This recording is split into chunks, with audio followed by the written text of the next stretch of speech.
चलिए आज हम करते हैं पी ब्लॉक के तत्व। पी ब्लॉक एलिमेंट्स के बारे में करेंगे इसमें। तो 12वीं की जो क्लास है उसमें हम लोग पी ब्लॉक के तत्वों में 15, 16, 17 और 18वें समूह के तत्वों का अध्ययन करेंगे। लास्ट ईयर हमने पी ब्लॉक के तत्वों में समूह 13 और समूह 14 के तत्व जो है इनका अध्ययन कर चुके हैं, इसलिए इस साल इस क्लास में हमको समूह 15 से लेकर के 18 समूह जो है इनका अध्ययन करना है। समूह 15, समूह 16, समूह 17 और समूह 18। समूह 15 के तत्व नाइट्रोजन फैमिली है, समूह 16 जो है वो ऑक्सीजन फैमिली है, समूह 17 जो है वो हेलोजन परिवार है और समूह 18 जो है वो अक्रिय गैस है या उत्कृष्ट गैसों का परिवार है। तो इस प्रकार से ये जो चार परिवार है, चार समूह जो है, इन चारों समूहों के तत्वों के बारे में अध्ययन करेंगे कि इनकी कौन कौन से प्रॉपर्टीज होते हैं और इनके कौन कौन से यौगिक हैं, उनके बारे में हमको अध्ययन करना है।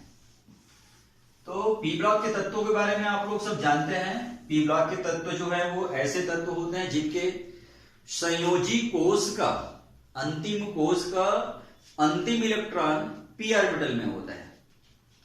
जो आवर्त सारणी है उस आवर्त सारणी में ब्लॉकों का जो क्लासिफिकेशन किया गया है, वर्गीकरण को जो किया गया है, वो इसी आधार पर किया गया है कि किसी भी तत्व के संयोजी कोष का अंतिम इलेक्ट्रॉन कौन से ऑर्बिटल में होता है। अगर किसी तत्व का अंतिम इलेक्ट्रॉन एस ऑर्बिटल में है तो वो एस ब्लॉक का तत्व है। संयोजी कोष के अंतिम कोष का अंतिम इलेक्ट्रॉन पी ऑर्बिटल में है तो वो पी ब्लॉक का तत्व है। और इसी प्रकार से संयोजी कोष के इलेक्ट्रॉन डी ऑर्बिटल में या एफ ऑर्बिटल में है तो उनको क्रमशः हम लोग डी ब्लॉक और एफ ब्लॉक के तत्व उसको मानते हैं। तो एस ब्लॉक और पी ब्लॉक के तत्वों के बारे में हमने लास्ट ईयर अध्ययन किया हुआ है। एस ब्लॉक और पी ब्लॉक के जो तत्व होते हैं वो प्रतिनिधि तत्व कहलाते हैं। तो इन प्रतिनिधि तत्वों में इस साल हमको करना है समूह 15, 16, 17 और 18वें समूह का अध्ययन करना है। तो हम लोग चालू करते हैं समूह 15 के तत्व। ग्रुप ट्रिप्टिन, जिसको हम लोग कहते हैं नाइट्रोजन परिवार।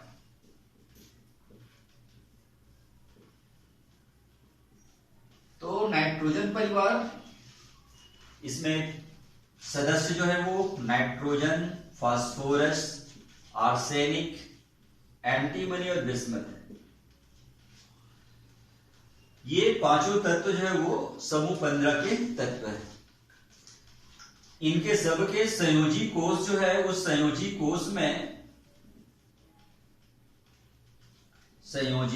कोष में इलेक्ट्रॉनों की जो संख्या होती है वो होती है 5। इस आधार पर इनका सामान्य विन्यास होगा तो वो NH2 NP, जो 5 इलेक्ट्रॉन है 2 इधर आ गया तो बच गया 3 इलेक्ट्रॉन। तो NH2 NP3 ये इनका सामान्य विन्यास है नाइट्रोजन परिवार के तत्वों का। तो अब इनके विभिन्न गुणों के बारे में देखते हैं। तो सबसे पहले अगर हम लोग यहां देखें, भौतिक अवस्था के आधार पर हम लोग देखते हैं। तो सामान्यतः पर नाइट्रोजन जो होता है वो गैसीय अवस्था में होता है, जबकि शेष तत्व जो है फास्फोरस, आर्सेनिक, एंटीमनी या बिस्मथ है, ये सब के सब जो होते हैं वो ठोस अवस्था में होते हैं, सॉलिड स्टेट में होते हैं। चाहे वो फास्फोरस हो, चाहे वो आर्सेनिक हो, चाहे वो एंटीमनी हो या बिस्मथ हो, ये सब के सब सॉलिड होते हैं, ठोस अवस्था में पाए जाते हैं। तो आखिर ऐसा क्यों हो रहा है, कारण क्या है इसका? तो इसका कारण ये है कि नाइट्रोजन जो होता है वो दिख रहा है यहां पे आप लोगों को, नाइट्रोजन एक द्विपरमाणु अणु बनाता है। यानी इसका एक अणु जो होता है वो 2 परमाणु से मिलकर बना हुआ है N2, इसलिए इसका सूत्र हुआ N2। और इस नाइट्रोजन के एक अणु में जो 2 परमाणु है जो आपस में बहुबंध द्वारा जुड़े हुए होते हैं, वो दुर्बल वॉन डेर वाल्स आकर्षण बल के द्वारा जुड़े होते हैं। तो तो ये जो बंध होता है वो बहुत ही वीकर होता है, इनके बीच में जो आकर्षण बल है वो भी बहुत कम होता है। वांडरवाल्स आकर्षण बल जो होता है, दुर्बल वांडरवाल्स आकर्षण बल होता है वो बहुत कम होता है, दुर्बल है नाम में ही दिखे हुए है। और ये जो बंध है आप लोगों को मालूम है, एकल बंध, द्विबंध, बहुबंध, जितने बंधों की संख्या बढ़ती जाती है वैसे वैसे उसका स्थायित्व जो होता है वो भी कम होते जाता है। एकल बंध की अपेक्षा द्विबंध वाले यौगिक होते हैं वो कम स्थायी होते हैं, द्विबंध की अपेक्षा त्रिबंध वाले जो यौगिक होते हैं वे और अस्थायी होते हैं, कम स्थायी होते हैं। तो इस प्रकार से ये बंध जो है वो बहुत ही दुर्बल होता है, अस्थायी होता है, बहुत ही कमजोर बंध होता है, इसलिए आसानी से कम ऊर्जा में ही टूट जाता है। इसके कारण ये गैसीय अवस्था में पाया जाता है। जबकि अगर इनमें ले फास्फोरस आर्सेनिक एंटीमनी में जैसे फास्फोरस लेते हैं तो फास्फोरस एक चतुष्परमाणु होता है, 4 परमाणुओं से मिलकर बना होता है, इसका सूत्र होता है P4। और इसमें इसके जो चारों परमाणु जो है वो आपस में एकल बंध द्वारा जुड़े हुए होते हैं, और एकल बंध द्वारा जुड़ करके ये चक्रीय चतुष्फलकी संरचना बनाते हैं, जो कि बहुत ही स्थायी संरचना है। तो ये स्थायी संरचना है, मतलब सीधी सी बात है, इस बंध को तोड़ने के लिए हमको अधिक ऊर्जा की आवश्यकता होती है, इसलिए हम ये ठोस अवस्था में पाया जाता है। ये एक कारण है। दूसरा कारण इसका एक और है कि नाइट्रोजन जो होता है इसका परमाणु द्रव्यमान जो होता है वो बहुत कम होता है। तो एस ब्लॉक और पी ब्लॉक के तत्वों में जब आप लोगों को लास्ट ईयर बताया गया था, उसमें बताया गया था कि पी ब्लॉक के जो तत्व होते हैं वो सामान्यतः गैस या द्रव अवस्था में पाए जाते हैं, लेकिन जिन तत्वों का आणविक द्रव्यमान ज्यादा होता है वो ठोस अवस्था में मिलता है, जैसे कि ये फास्फोरस, इनका द्रव्यमान जो होता है परमाणु द्रव्यमान अधिक है, इसका परमाणु द्रव्यमान कम था, तो कम होने के कारण में ये गैसीय अवस्था में था। लेकिन फास्फोरस जो है इसका परमाणु द्रव्यमान बहुत ज्यादा है, ये है ना, नाइट्रोजन जो है वो 14 दूनी 28 इसका परमाणु द्रव्यमान है, जबकि यहां पे अगर फास्फोरस का लेते हैं तो 30 चौक 120 इसका आणविक द्रव्यमान बहुत ज्यादा है। तो पी ब्लॉक के तत्वों में भाई जिन तत्वों का आणविक द्रव्यमान उच्च होता है, अधिक होता है, वो ठोस अवस्था में पाए जाते हैं। लास्ट ईयर आप लोगों को बताया गया है। तो इस आधार पर भी ये शेष तत्व जो होते हैं वो कौन सी अवस्था में पाए जाते हैं? ठोस अवस्था में पाए जाते हैं, जबकि यहाँ पे नाइट्रोजन जो है वो गैसीय अवस्था में मिलता है। ये तो हो गया इनकी भौतिक अवस्था। अब इसी प्रकार से यहां पर दूसरा हम लोग जो देखते हैं,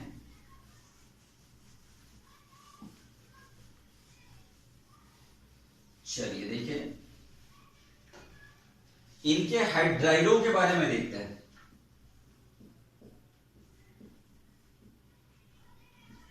इनके हाइड्राइडों का देखते हैं। तो हाइड्राइड मालूम है आप लोगों को, कोई भी तत्व जो है हाइड्रोजन से क्रिया करके जिस यौगिक का निर्माण करते हैं उसको उसका हाइड्राइड कहते हैं भाई, है ना। कोई भी एक तत्व रहेगा, वो तत्व हाइड्रोजन से क्रिया करेगा और हाइड्रोजन से क्रिया करके कोई भी यौगिक बनाएगा, वही उसका हाइड्राइड कहलाएगा जी। जैसे उदाहरण के लिए हम समूह 15 में अगर देखते हैं तो नाइट्रोजन जो है वो हाइड्रोजन से जब क्रिया करेगा तो ये अमोनिया बनाएगा, NH3 बनाएगा। ये लीजिए फास्फीन, इसी फास्फोरस जो होगा वो फास्फीन बनाएगा, ठीक है ना। आर्सेनिक जो है वो AsH3 बनाएगा, Sb जो है वो SbH3 बनाएगा, Bi जो होगा BiH3 बनाएगा। ये सब इसके हाइड्राइड। हाइड्रोजन से क्रिया करके कोई भी तत्व जो यौगिक बना रहा है, यही यौगिक कहलाता है, इसका हाइड्राइड कहलाता है भाई। तो समूह 15 के जो हाइड्राइड हैं NH3, PH3, AsH3, SbH3 और BiH3, NH3 ammonia, PH3 phosphine, arsenic hydride, antimony का हाइड्राइड और ये बिस्मिथ का हाइड्राइड।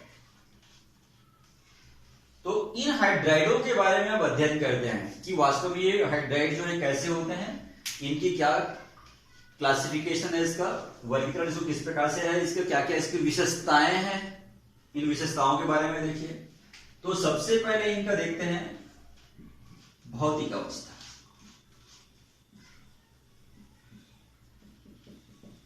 तो भौतिक अवस्था में ये जितने भी हाइड्राइड होते हैं, ये सभी हाइड्राइड जो है वो गैस होते हैं, और ऐसे गैस होते हैं जो जल में विलय होते हैं। सब के सब जल में घुलनशील होते हैं, विलेय होते हैं। ये सब के सब जल में विलेय गैस होते हैं। दूसरा है इनका स्थायित्व।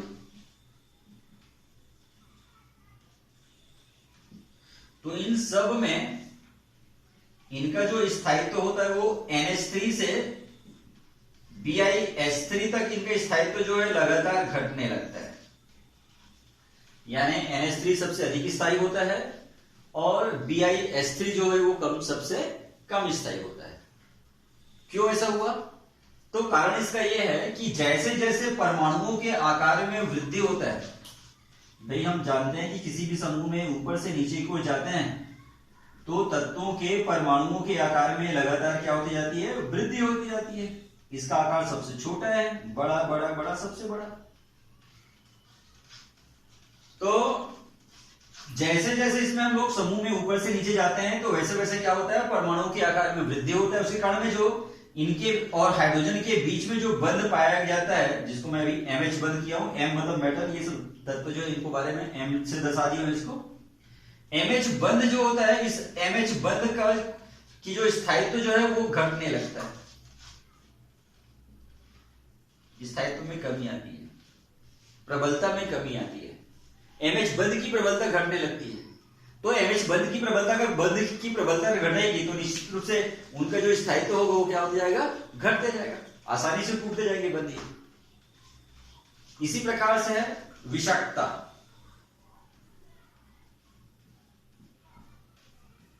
तो इसमें अमोनिया को छोड़ दिया जाए तो अमोनिया को छोड़ देने के बाद शेष जितने भी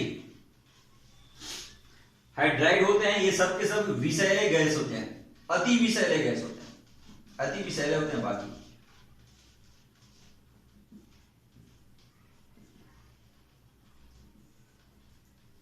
अमोनिया जो होता है वो विषैला नहीं होता है। बाकी सभी फास्फिन हो, चाहे वो AH3 हो, SPH3 हो या BiH3 हो, सबके सब कैसे होते हैं? ये विषैले प्रकृति के होते हैं।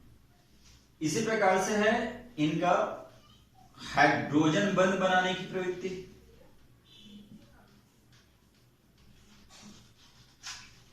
तो चूंकि भाई समूह 15 में नाइट्रोजन जो होता है इसका परमाणु का आकार छोटा, इनका आकार जो होता है वो छोटा होता है और इसकी विद्युत ऋणता जो होता है वो अधिक होता है।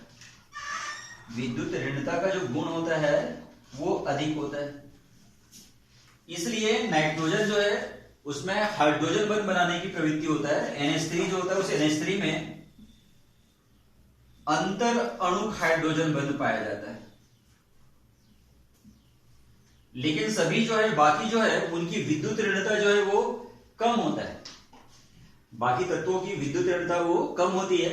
उनकी जो विद्युत ऋणता जो है वो लगभग में हाइड्रोजन के धनात्मकता जो होता है उसके लगभग बराबर हो जाता है। इन दोनों में ज्यादा अंतर नहीं होता है। इसलिए ये सब के सब जो है वो हाइड्रोजन के साथ ये सहसंयोजी बंध द्वारा जुड़े होते हो। चाहे फास्फोरस और हाइड्रोजन के बीच का हो, चाहे आर्सेनिक या हाइड्रोजन के बीच का हो, या एंटीमनी या फिर बिस्मिथ और हाइड्रोजन के बीच में हो, इनके बीच में जो है वो सहसंयोजी बंध पाई जाती है। ये बाकी लोग जो है हाइड्रोजन बंध नहीं बना पाते हैं। हाइड्रोजन बंध बनाने का गुण होता है केवल अमोनिया में होता है। इसी प्रकार से अगर हम लोग देखते हैं क्षारकता के बारे में देखते हैं तो समूह 15 के जितने भी हाइड्राइड होते हैं इन सभी हाइड्राइडों में अगर देखें तो अमोनिया जो है NH3 जो है वो लुईस क्षार की तरह व्यवहार करता है। लुईस क्षार क्यों है? क्योंकि भाई आप सबको पता है कि अमोनिया जो होता है उसके संयोजी कोष में एकाकी इलेक्ट्रॉन युग्म होता है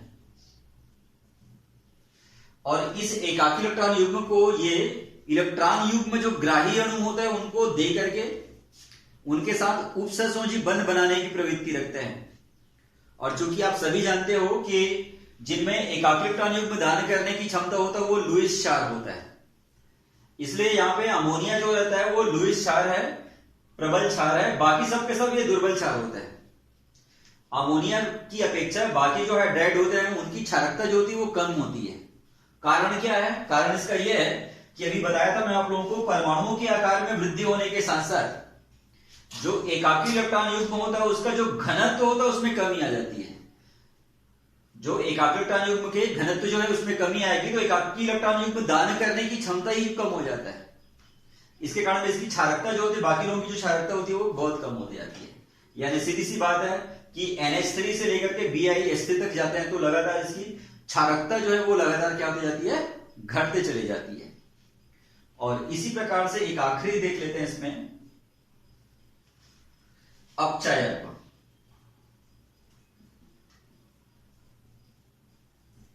तो इनके जो हाइड्राइड जो दिख रहे हैं इसमें, ये जो हाइड्राइड तो आप लोगों को जो बताया गया है, इन हाइड्राइडों का जो अपचायक गुण होता है वो अपचायक गुण जो है वो समूह में लगातार बढ़ते जाता है। यानी सीधी सी बात है NH3 जो है वो दुर्बल अपचायक होता है और BiS3 जो है वो प्रबल अपचायक होता है। तो यहां पर ये NH3 दुर्बल अपचायक क्यों हुआ और BiS3 जो है प्रबल अपचायक क्यों हो गया? तो कारण वही है कि MH बंध जो है समूह में ऊपर से जब नीचे जाते हैं तो MH बंध की प्रबलता घटने लगती है, अभी बताया था आप लोगों को। तो जब MH बंध की प्रबलता घटती है तो उसके कारण में क्या होता है, जो हाइड्रोजन होता है उस हाइड्रोजन को या प्रोटॉन को, हाइड्रोजन या प्रोटॉन जो होता है उसको दान करने की क्षमता बढ़ती जाती है। जैसे जैसे MH बंध की प्रबलता घटती है तो MH बंध दुर्बल होगा तो आसानी से प्रोटॉन का क्या करेगा, वो दान करेगा, H का दान करेगा। तो हाइड्रोजन या प्रोटॉन को दान करने की क्षमता जो है वो समूह में ऊपर से नीचे की ओर लगातार क्या होती जाती है, बढ़ते जाती है। तो उसके कारण में क्षारकता का जो गुण होता है वो क्षारकता का गुण भी लगातार क्या होती जाती है, बढ़ते चले जाती है। तो इस प्रकार से हमने देखा समूह 15 में जो हाइड्राइड होते हैं उन हाइड्राइडों में कौन कौन से गुण पाए जाते हैं और उनमें किस प्रकार से क्रमिक परिवर्तन होता है। गुणों में ये जो आपको जिस टाइप का गुण हो, चाहे भौतिक अवस्था हो, चाहे विषाक्तता हो, चाहे हाइड्रोजन बंध बनाने की क्षमता हो या क्षारकता या फिर अपचायक गुण है, इनमें किस प्रकार से परिवर्तित होता है क्रमबद्ध रूप से, कौन से गुण में वृद्धि होती है, कौन से गुण में कमी आती है, ये अभी मैंने आप लोगों को बताया है।